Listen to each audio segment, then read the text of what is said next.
Bonsoir et bienvenue sur Inside News Review, votre émission d'investigation qui décrypte l'actualité congolaise et africaine. Ce soir, nous analysons un événement qui résume à lui seul 3 décennies de tensions dans la région des Grands Lacs. Le 4 décembre 2025 à Washington, 2 présidents ratifient un accord de paix signé initialement le 27 juin 2025 sous les caméras du président américain Donald Trump, qui qualifie ce moment de grand miracle. Félix Tshisekedi de la République démocratique du Congo, Paul Kagame du Rwanda. L'accord prévoit le retrait des forces rwandaises de l'Est congolais dans les 90 jours, la neutralisation des FDLR par Kinshasa, un cadre d'intégration économique régionale. 5 jours plus tard, les bombes reprennent. Le M23, soutenu par l'armée rwandaise, lance une offensive massive sur Uvira, ville stratégique du Sud Kivu située aux portes du Burundi. Le mercredi 10 décembre, Uvira tombe. Dans la nuit du 15 au 16 décembre 2025, à 1h30 du matin, le M23 annonce son retrait partiel. Patrick Muyaya, ministre congolais de la communication, dénonce une diversion destinée à protéger Kigali des sanctions américaines. Olivier Nduhungirehe, ministre rwandais des Affaires étrangères, salue ce geste de bonne volonté. Les États-Unis confirment la présence de 5 000 à 7 000 soldats rwandais combattant aux côtés du M23 en RDC début décembre. Marco Rubio, secrétaire d'État américain, écrit sur X: « Les actions du Rwanda dans l'est de la RDC constituent une violation claire des accords de Washington signés par le président Trump. Et les États-Unis prendront des mesures pour garantir le respect des engagements pris envers le président. » Ce soir, Inside News Review confronte les déclarations officielles rwandaises aux positions congolaises. Nous examinons les contradictions entre le discours diplomatique et la réalité du terrain. Nous analysons pourquoi un accord signé sous médiation américaine échoue en moins d'une semaine. L'enjeu dépasse le cas spécifique de la RDC et du Rwanda.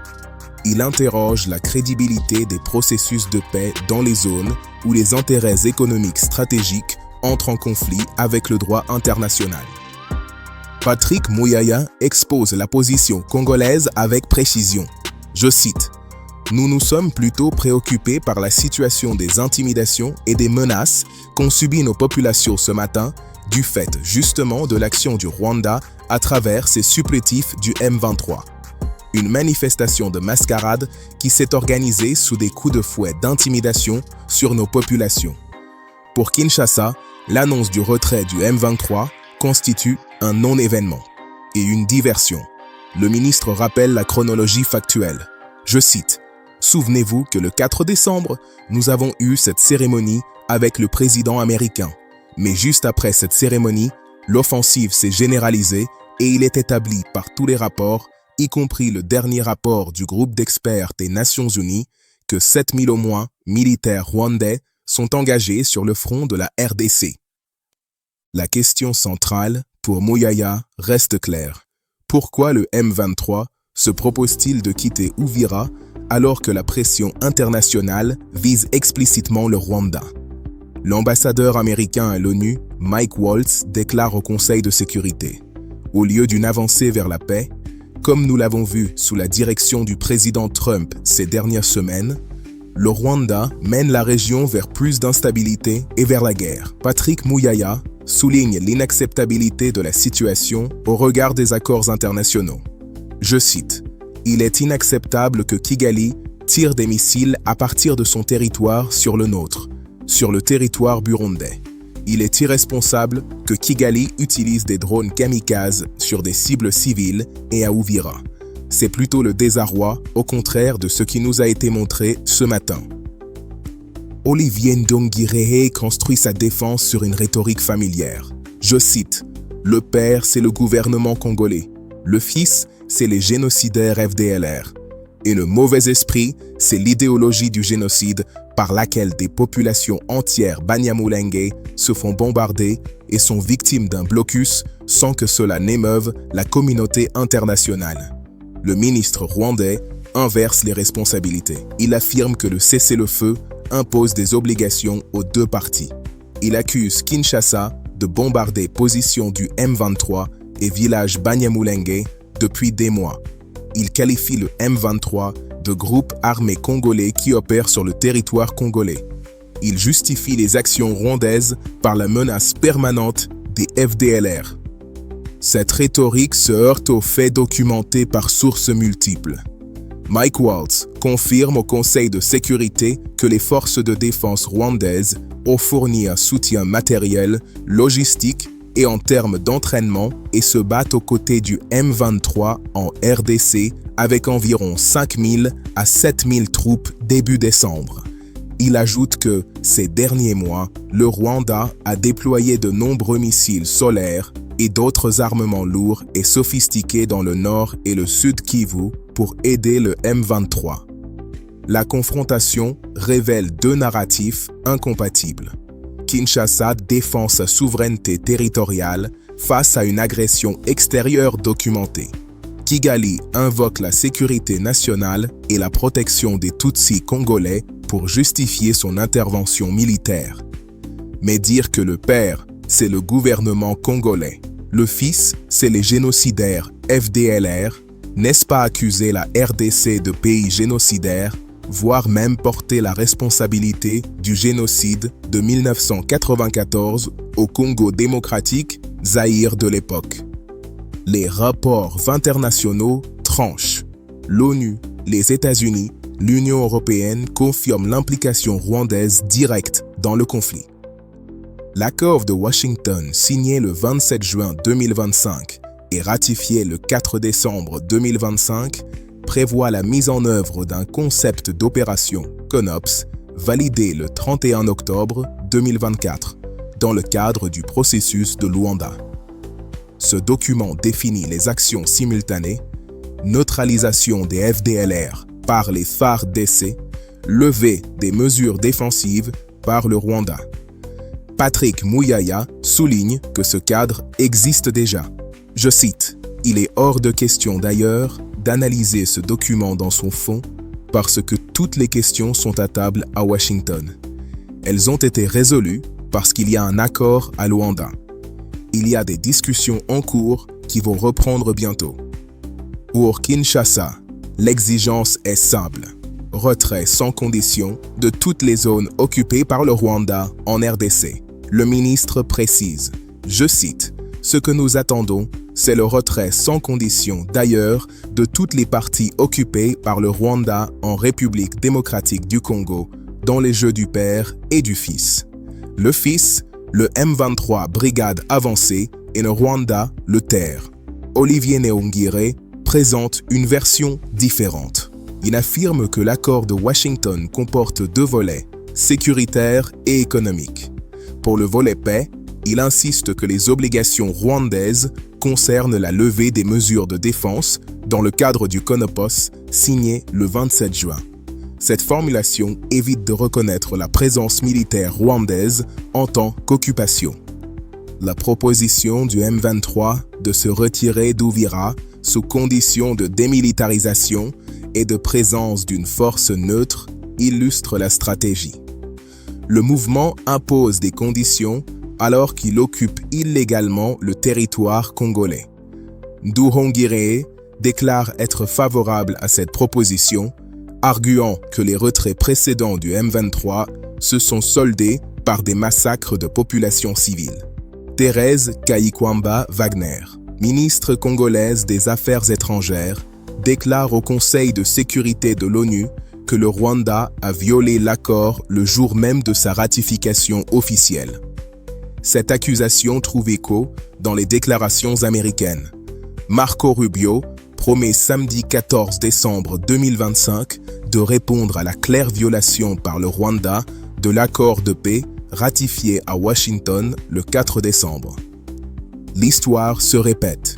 Le processus de Luanda a produit plusieurs accords. Un cessez-le-feu négocié en août 2024, entré en vigueur le 4 août.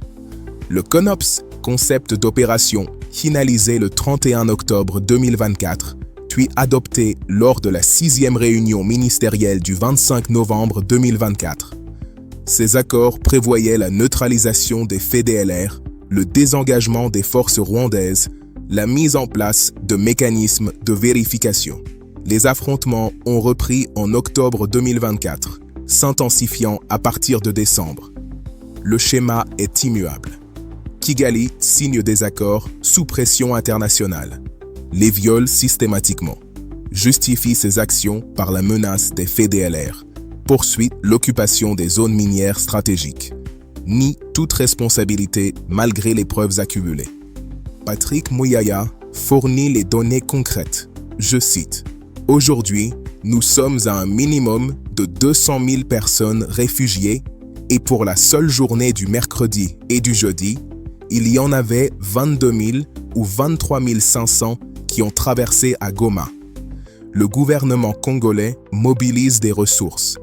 La première ministre envoie des délégations au Burundi et en Tanzanie pour évaluer les besoins. Les opérateurs humanitaires sur place décrivent une situation catastrophique. Les populations fuient les combats, manquent de nourriture, de soins médicaux, d'abris. Plus de 30 000 Congolais ont fui les combats en une semaine pour se réfugier au Burundi. Le Burundi ferme sa frontière avec la RDC face à la proximité d'Uvira avec Bujumbura, distante d'une vingtaine de kilomètres. Cette décision révèle la dimension régionale du conflit. Le bureau du Haut-Commissariat des droits de l'homme confirme que les combattants du M23 ont procédé à des exécutions sommaires d'enfants après leur entrée dans la ville de Bukavu. La porte-parole Ravina Shamdasani déclare, je cite, « Nous sommes également conscients que des enfants étaient en possession d'armes. Nous appelons le Rwanda et le M23 à veiller à ce que les droits de l'homme et le droit international humanitaire soient respectés. » Patrick Muyaya souligne la priorité humanitaire mais insiste sur la solution politique. Je cite, « La meilleure offre que nous pouvons faire aux populations déplacées, c'est d'avoir la possibilité de retourner chez eux avec évidemment la paix et la sécurité restaurées, et ce n'est pas ceux qui gouvernent par le crime qui peuvent le garantir. Il faut un départ du M23 et de son père le Rwanda de notre pays. Les chiffres s'accumulent depuis 2022.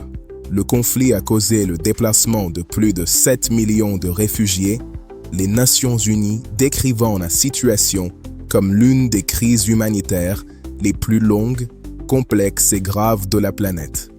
La dimension économique explique la persistance du conflit. Un rapport des Nations Unies de 2024 estime que les rebelles ont introduit frauduleusement au moins 150 tonnes de coltan en contrebande au Rwanda l'année dernière. Le coltan, utilisé dans l'électronique, constitue une ressource stratégique pour l'industrie technologique mondiale. Avec la capture de Goma, le M23 a désormais accès à une ville frontalière clé et à une route critique de contrebande de minerais vers le Rwanda. Cette dimension économique dément le narratif sécuritaire rwandais. Les zones contrôlées par le M23 correspondent exactement aux sites miniers stratégiques. L'Union européenne sanctionne le 17 mars 2025 la raffinerie d'or Gazabo, basée à Kigali, responsable d'importation illégale d'or depuis les régions contrôlées par le M23 en RDC. La décision précise que Gazabo Gold Refinery a exploité le conflit armé, l'instabilité ou l'insécurité en RDC, notamment par l'exploitation ou le commerce illicite de ressources naturelles. L'UE sanctionne également Francis Kamanzi, directeur général du Rwanda Mine Petroleum and Gas Board, pour sa responsabilité dans l'exploitation du conflit à travers le commerce illicite de ressources naturelles. Ces sanctions interviennent tardivement, mais confirment l'ampleur du pillage organisé. L'accord de Washington prévoit une contrepartie économique promettant d'assurer à l'industrie de pointe américaine un approvisionnement en minerais stratégiques. Cette dimension révèle les intérêts occidentaux dans la région. L'Est congolais détient des réserves massives de coltan, cobalt, cuivre, lithium. Ces minerais alimentent la transition numérique et énergétique mondiale. Marco Rubio promet samedi 14 décembre que les États-Unis prendront des mesures pour garantir le respect des engagements pris envers le président. Cette déclaration intervient après la violation flagrante de l'accord signé 10 jours auparavant. Le 20 février 2025, le département du Trésor américain sanctionne James Kabarebe, ministre d'État rwandais pour l'intégration régionale, et Lawrence Kanyuka Kingston, porte-parole du M23. Les sanctions visent également 2 entreprises contrôlées par Kingston au Royaume-Uni et en France. L'Union européenne liste 9 individus et une entité le 17 mars 2025, incluant 5 hauts dirigeants du M23. Parmi eux, Bertrand Bisimwa, président du mouvement, et Joseph Musanga Bahati, nommé gouverneur du Nord Kivu par le M23 en violation de la souveraineté congolaise. Ces mesures arrivent tardivement. Elles ciblent des individus et entreprises spécifiques sans imposer de coûts réels au Rwanda en tant qu'État. Les relations diplomatiques et commerciales continuent. Le Rwanda reçoit toujours des financements internationaux. Tigere Chaguta, directeur régional d'Amnesty International pour l'Afrique australe et de l'Est, déclare « Des mois de discussions et la signature de multiples accords à Washington et à Doha n'ont eu aucun impact tangible sur la vie des civils congolais. » Patrick Muyaya formule l'exigence congolaise. Je cite « La communauté internationale devrait tirer les conséquences, notamment en prenant des mesures de sanctions de manière claire qui pourront contraindre le Rwanda à respecter sa part dans l'accord convenu à Washington. » Le ministre affirme sa confiance dans la médiation américaine tout en reconnaissant l'historique rwandais. Je cite, « Nous connaissons l'attitude du président Kagame. Ça fait bien longtemps qu'il n'a pas l'habitude de respecter les accords. Nous espérons cette fois-ci, parce que vous aviez suivi les mots du président Trump et l'engagement américain qui a été parfaitement clair. » L'accord de Washington échoue en moins d'une semaine. Cette réalité soulève une question centrale. Comment le Rwanda maintient-il son impunité malgré les violations documentées par toutes les sources internationales crédibles? La réponse réside dans l'instrumentalisation systématique du génocide de 1994. Olivier Ndongire accuse la RDC d'être le père des génocidaires FDLR. Cette formulation ne constitue pas une simple rhétorique diplomatique. Elle impute à l'État congolais une responsabilité directe dans le génocide des Tutsis. Elle transforme un conflit territorial contemporain en prolongement d'une tragédie historique. Elle place toute critique de la politique rwandaise sous le soupçon de négationnisme ou de complicité génocidaire. Cette stratégie paralyse la communauté internationale. Les puissances occidentales, conscientes de leur passivité face au génocide de 1994, acceptent le narratif rwandais par culpabilité historique. La France reconnaît, en 2021, des responsabilités lourdes et accablantes dans son soutien au gouvernement génocidaire. Les États-Unis et la Belgique admettent leur inaction pendant les massacres. Cette culpabilité collective offre à Kigali une marge de manœuvre considérable. Le président Paul Kagame exploite habilement cette dynamique. Il se positionne comme protecteur des Tutsis de la région face à une menace génocidaire permanente. Cette posture lui permet de justifier toute intervention militaire, toute occupation territoriale, tout pillage de ressources comme mesure défensive légitime. Contester ces actions revient à minimiser la menace génocidaire, donc à manifester une indifférence coupable face à un possible nouveau génocide. Les faits contredisent ce narratif. FDLR actuels sont composés majoritairement de jeunes nés en RDC sans lien avec 1994. Le tribunal pénal international pour le Rwanda n'a condamné aucun dirigeant actuel des FDLR pour génocide. Les experts internationaux confirment que les FDLR ne représentent plus aucune menace militaire substantielle pour le Rwanda. Si Kigali avait réellement voulu les neutraliser, 30 ans auraient largement suffi. Patrick Muyaya établit le constat central. Je cite, Ces agissements du président Kagame traduisent justement que c'est lui qui pense qu'en promouvant la paix, en respectant les accords, il ne pourra plus faire prospérer son économie ni ses activités qui se nourrissent des drames dans l'est de la République démocratique du Congo. La dimension économique révèle les motivations réelles. Les zones contrôlées par le M23 correspondent exactement aux sites miniers stratégiques. L'Union européenne sanctionne en mars 2025 la raffinerie Gasabo pour traitement d'or illégalement extrait du territoire congolais occupé. Les États-Unis documentent 150 tonnes de coltan introduites frauduleusement au Rwanda en 2024. Ces chiffres confirment que la sécurité n'est qu'un prétexte. L'objectif réel est économique. L'instrumentalisation du génocide discrédite la mémoire des victimes. Le génocide des Tutsis au Rwanda constitue un crime contre l'humanité dont le souvenir mérite respect absolu. L'invoquer pour légitimer une occupation militaire, un pillage organisé, des massacres de populations civiles congolaises constitue une profanation de cette mémoire. Les 800 000 victimes de 1994 ne justifient pas les 7 millions de morts congolais depuis 1996. La communauté internationale doit choisir. Soit elle continue d'accepter le chantage mémoriel rwandais et cautionne par son silence l'agression d'un État souverain. Soit elle applique les mêmes standards à tous les agresseurs régionaux indépendamment de leur histoire nationale.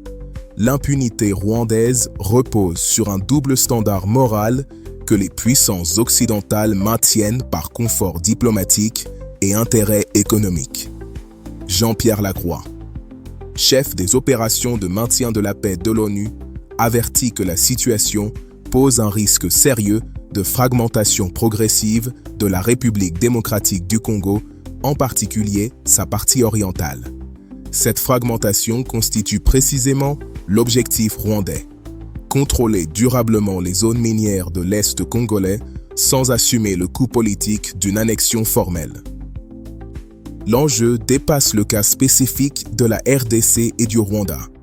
Il interroge la possibilité même d'un ordre international fondé sur des règles applicables à tous. Si un État peut occuper militairement son voisin, piller ses ressources, massacrer des populations civiles, violer systématiquement tous les accords signés, sans subir de conséquences réelles, alors le droit international ne signifie plus rien. L'émission d'aujourd'hui a confronté deux visions radicalement opposées du conflit dans l'Est de la RDC.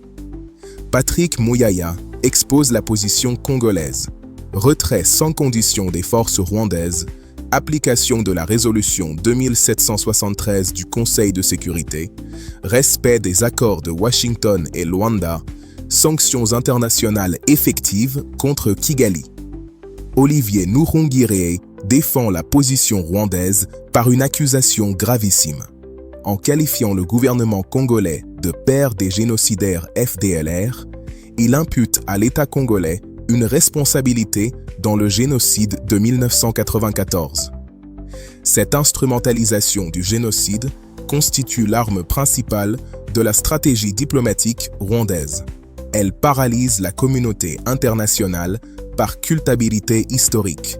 Elle transforme toute critique de Kigali en manifestation d'indifférence face à une menace génocidaire. Les faits documentés par l'ONU, les États-Unis, l'Union européenne démontent ce narratif. Les FDLR actuels sont composés majoritairement de jeunes nés en RDC sans lien avec 1994. Aucun dirigeant actuel n'a été condamné pour génocide par le tribunal pénal international. Les experts confirment que les FDLR ne représentent aucune menace militaire substantielle pour le Rwanda. Si cette menace était réelle, 30 ans auraient suffi à la neutraliser. La dimension économique révèle les motivations véritables. 150 tonnes de coltan en contrebande en 2024. Contrôle des zones minières stratégiques par le M23. Sanctions européennes contre la raffinerie Gasabo pour traitement d'or illégalement extrait. Les chiffres confirment que la sécurité invoquée masque le pillage organisé. La crise humanitaire s'aggrave. 200 000 déplacés pour Uvira, plus de 30 000 réfugiés au Burundi, 7 millions de déplacés depuis 2022, exécutions sommaires, viols systématiques, recrutement d'enfants soldats documentés par les organisations internationales. Ces souffrances massives résultent d'une guerre économique déguisée en conflit sécuritaire. L'accord de Washington échoue en moins d'une semaine, signé le 27 juin 2025, ratifié le 4 décembre, violé dès le 10 décembre. Cette chronologie révèle l'absence totale d'intention rwandaise de respecter les engagements pris. Les promesses diplomatiques servent à gagner du temps. Les opérations militaires se poursuivent pendant les négociations. Les zones minières restent sous contrôle. L'impunité rwandaise repose sur l'instrumentalisation du génocide de 1994. Cette stratégie fonctionne parce que les puissances occidentales privilégient leurs intérêts économiques sur l'application du droit international. L'accès aux minerais stratégiques pour la transition numérique et énergétique prime sur la défense de la souveraineté territoriale d'un État africain. La question finale s'adresse à chacun. Combien de temps la communauté internationale acceptera-t-elle qu'un État instrumentalise un génocide historique pour justifier une occupation militaire contemporaine? Combien de civils congolais devront mourir avant que les mêmes standards appliqués en Ukraine le soient en RDC? Combien des rapports de l'ONU faudra-t-il avant que des sanctions effectives contraignent le Rwanda à respecter le droit international? La mémoire des 800 000 victimes du génocide des Tutsis au Rwanda mérite respect absolu. Cette mémoire ne justifie pas les 7 millions de morts congolais depuis 1996. Invoquer 1994 pour légitimer le pillage de 2025 constitue une profanation de cette mémoire. Les victimes du génocide ne cautionneraient pas l'instrumentalisation de leur souffrance pour des objectifs géopolitiques et économiques. Les réponses à ces questions détermineront l'avenir de la région des Grands Lacs et la crédibilité de l'ordre international pour les années à venir. Merci de nous avoir suivis ce soir sur Inside News Review. Nous vous donnons rendez-vous pour notre prochaine émission où nous continuerons à décrypter les enjeux géopolitiques et économiques qui façonnent l'actualité congolaise et africaine. N'hésitez pas à consulter nos autres émissions et à partager vos réflexions. La vérité mérite d'être exposée.